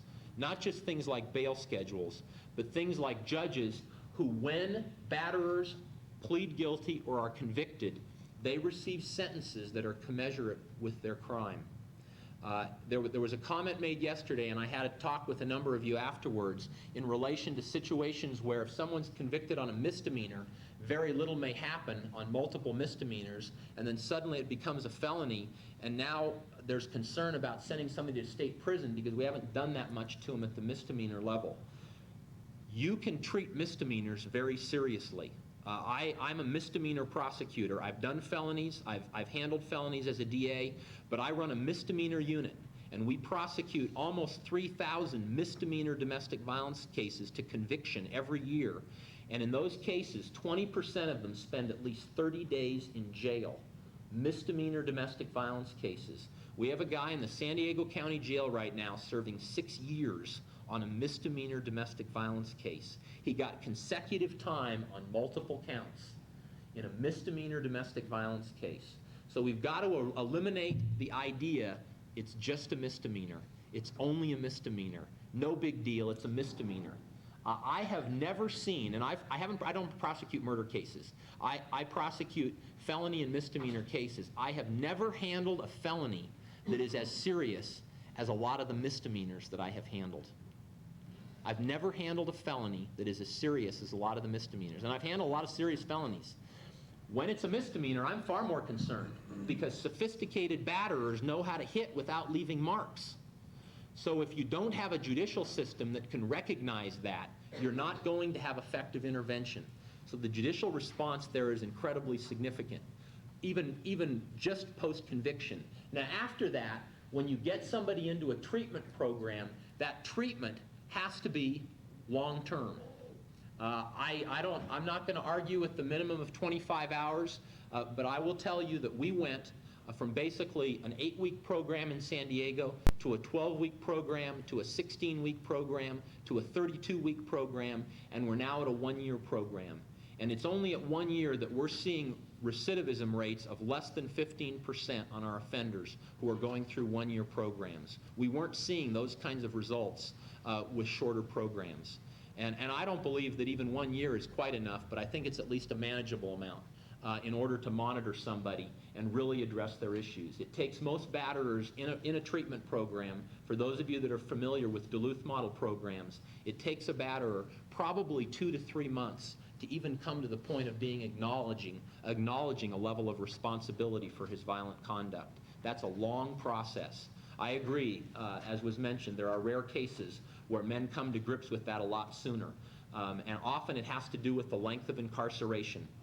There was just a federally funded study, funded out of Health and Human Services, that found that the longer the incarceration, the lower the recidivism rate. That shouldn't have taken a federal study. Everybody in this room knows that.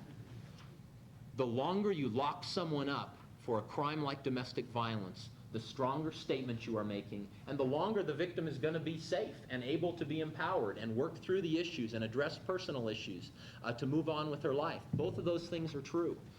So that is important in this, in the process of the effectiveness of counseling, but I think you need to address that. And in your communities, as you're creating your effective coordinated response, you need to be talking about what kind of counseling we're talking about. In my view of this, and as far as what we're teaching in most of the national conferences, we're not talking about anger management. We're not talking about stress management. We're not talking about only substance abuse counseling. We're talking about a counseling model that acknowledges that violence is a choice. And whether you want to say your treatment groups are psychoeducational groups or educational groups, in the vast majority of cases, violence is a choice. And because violence is a choice, it's got to be addressed like that in your counseling. It's not caused because he's mad. There's lots of guys that get mad that don't beat their partners. There's lots of women that get very angry that don't beat their partners. There's lots of people who become alcoholics who don't beat their partners. You have to be able to develop a shared consensus in your community. And I challenge you to do that. It's a battle, I agree. In Colorado and Florida, the only 2 states I know of that have adopted comprehensive statewide standards. Utah has just recently adopted comprehensive statewide treatment standards. We adopted the Colorado model in San Diego, and it basically is a Duluth model program that says this is about power and control. Acknowledging that substance abuse issues can play a very significant role in this, and we need to be addressing substance abuse issues. But that counseling program is critical in this process. And then the last step of the criminal justice side is what happens if they drop out of counseling? What happens if they don't go? If the consequences are not swift and severe and immediate, it's not going to work. It's not going to work. The batterer has to know that when he goes into that treatment program, if he doesn't complete it, the consequences will be swift and severe. And if you do that, you'll be amazed. Your success rates in treatment will go up. The completion rates will go up. That has to happen. In our jurisdiction, we have a standardized policy. We give it to the batterer in the treatment group. We tell the victim about it. We give it to the public defender. The first time somebody drops out of a counseling program, we ask for 30 days in jail, and in order to re-enroll in the program from the beginning. He doesn't get to go back in the middle of the program. He has to start over. The second time he drops out of counseling, 90 days in jail, and in order to re-enroll in counseling when he gets out, start the program over.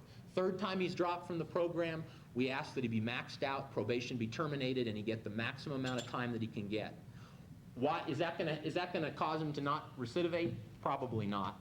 But I guarantee you that when the other guys in the group have letters read to them from the San Diego City Attorney's Office or the DA's office saying, by the way, Joe Smith, who dropped out of counseling, was just sentenced to a year in jail and probation was terminated, everybody gets more involved in the counseling the next week. Everybody's more willing to share a little bit about their feelings in the process of the treatment group. It's just magical how that happens. So that's a significant portion of this. Then community-wide, let me give you 3 things and we're done.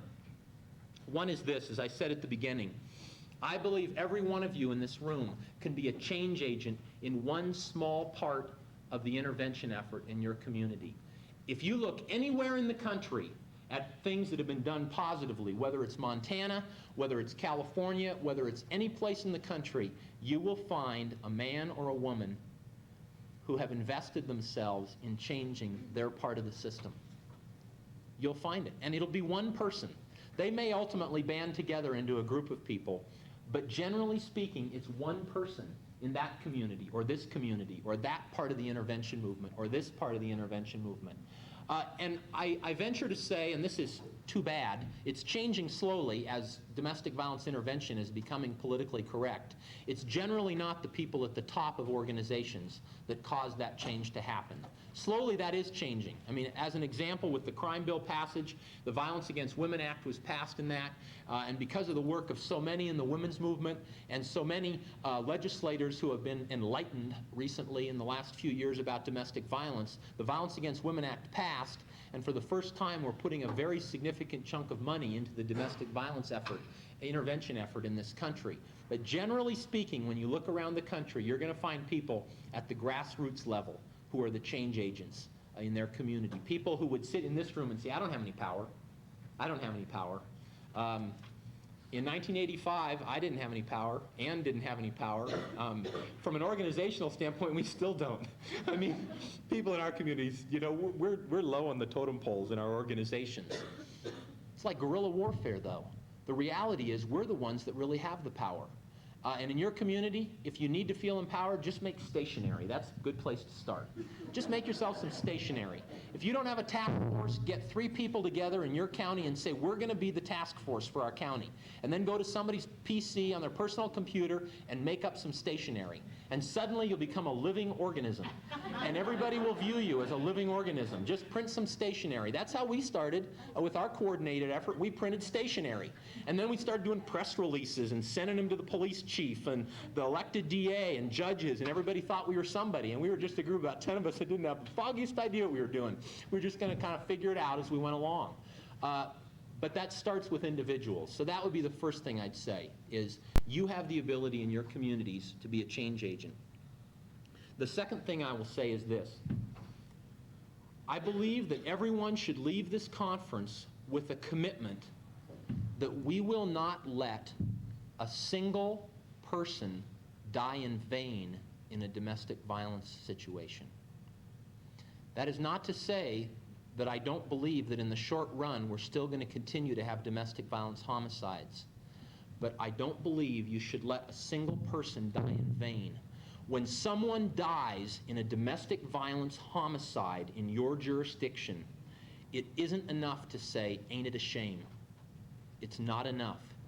In your community, you should be challenging everybody to ask, what could we have done differently? What should we have done? How could we have intervened?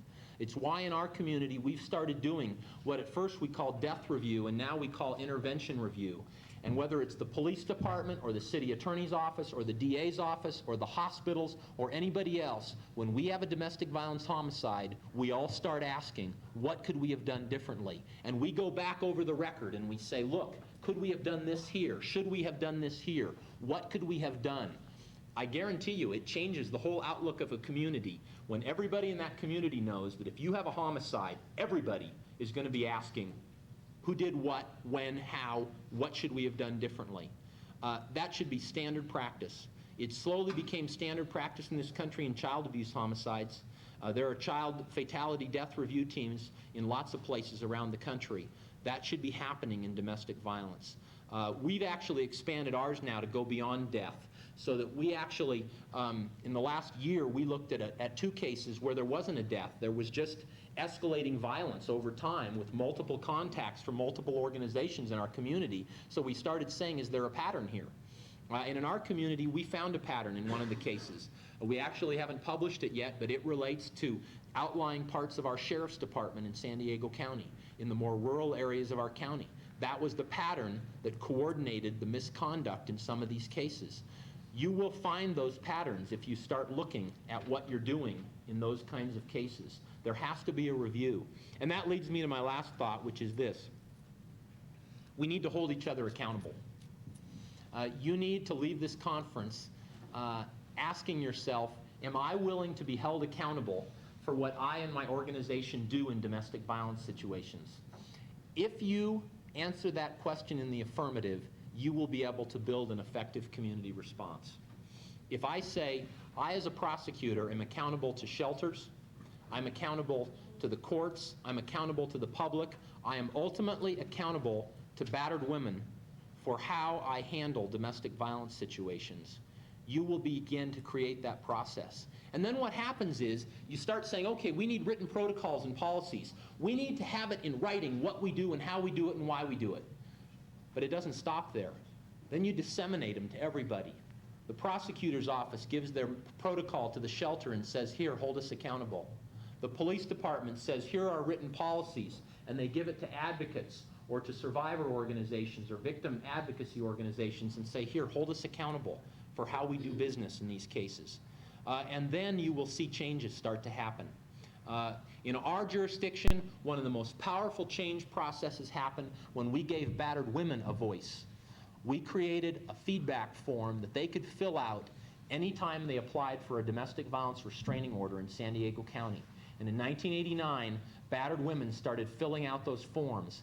And it asked them, did the police respond? Did you call the police? Did they respond? When they responded, what did they say? Was it helpful? Was it not helpful? I will tell you that when we first started reviewing those, we were quite concerned about the responses we were getting. Ann made reference to this in her sessions. We had things in those reports because they all came across my desk. We had things like the officer told me that if he had to come back to the house again, he was going to take my kids to Child Protective Services and he was going to arrest me. That's a crime in the state of California. That's called dissuading a witness from giving a report of victimization. It's illegal. It's against the law. And we had to start addressing that. And that's the kind of thing, when Ann does her training with law enforcement agencies all over the country, that she's training on what is appropriate and what is inappropriate conduct, and why that doesn't serve any long-term purpose, because it really doesn't. If I ever cease to become a prosecutor, no offense to other agencies here in this room, I'm going to go into private practice and I'm going to sue agencies that fail to intervene effectively in domestic violence cases. Because I have seen so many examples, and it's not just law enforcement agencies, it's agencies throughout the spectrum who have not held themselves accountable and put themselves subject to the rest of the community in being accountable for how they deal with domestic violence, and we have to do that. If you do that, you will begin to see change. And the more voice you give to battered women, the more significant that change will be. I want to close with the voice of a battered woman. In my workshop this morning, I shared with you from my the victim in this case. Her name is Rhonda, and this is actually a letter from the batterer. Ray, apology for violent behavior. This was some batterers fax their apologies, so this was actually the apology letter from the batterer, and I shared that in my workshop this morning. But in that same collection of letters is her response to him. Her response to him after she had been battered, and after the case had been worked up by the San Diego Police Department Domestic Violence Unit and sent to us for prosecution, she sent him this letter. In his letter, by the way, he says how sorry he is, it's never going to happen again. Then he says, I have no excuse for my actions other than to say my desire for you has been so intense that the thought of ever losing you would make me do bad things. I have tried hard to stop, but I just can't. So it's really, you know, of course, power and control to its core. But interestingly enough, this is her response. We say, well, battered women don't leave the first time. Listen to this. Dear Mike, there is no circumstance or situation that could ever justify the kind of behavior you exhibited toward me Friday night. Your feeble attempt at an apology sickens me. Believe me when I say I have been thinking of you almost constantly for 60 hours now. It's pretty hard to think of much else. My final memory of you will always haunt me. I was sitting behind the steering wheel of my car trying to avoid your endless attempts to control me, when suddenly, without warning, my world stood still. It took a few seconds before I realized what was happening. I guess I was in shock. You were striking me in the face with your right hand over and over, and striking the back of my head with your left hand more powerfully. One hand, then the other, one hand, then the other, repeatedly. I will never forget, as long as I live, what you said as I sat there momentarily paralyzed, while you released your hatred and anger like none I had ever known in my life. My upper gum was split open, and the gum below my bottom front 2 teeth is swollen and purple. My dentist says it will be several weeks before we know if the trauma was of a magnitude to kill the roots to my teeth. My headaches have been almost constant, and most of my face and skull are still tender to the touch. And even though I am sure you will believe this is an exaggeration, it is not. I have never been hit by a man before in my life, something I can no longer say after Friday night. I am embarrassed by my lack of good judgment. But you, my friend, that's in quotes, are a dangerous individual, and I never again want to see your face or hear your voice. If you choose to disregard my wishes, I will have no choice but to have you arrested and put in jail. Stay away from my home, my place of business, my family, my friends. And should you by chance encounter me in a public place, do not attempt to speak to me or look at me. I assure you, I will make no attempt to contact you by phone, fax, mail, or in person. I will do everything humanly possible to stay as far away from you as I can. I feel both distaste and disgust at the thought of your actions that night, and this is what you have burned into my memory forever and ever. When the entire community, when the entire state of Montana, when the entire population of this country reacts to battering and to violence like that, we will see an end to violence in intimate relationships. It's the reason my children will grow up without violence, because my dad broke the cycle, because he did not want this to happen in his life. And he had a group of people around him 40 years ago who would not condone that type of conduct in his life. They weren't going to push it under the rug. They weren't going to turn off the light instead of calling 911. They weren't going to ignore what was happening with someone they knew. And one day in this country, when we're doing that, perhaps we won't have a need for conferences like this. But until then, I challenge you, keep meeting, keep doing this, keep making a change in your community, even in a small way. And if, as I said yesterday, you ultimately are able to help empower one battered woman to move out of a violent relationship, you're able to empower one child to grow up and leave a violent home and ultimately break the cycle into the next generation, I would venture to say that's why we're all in this line of work. And then we will be able to say that we haven't lived in vain. Thank you very much.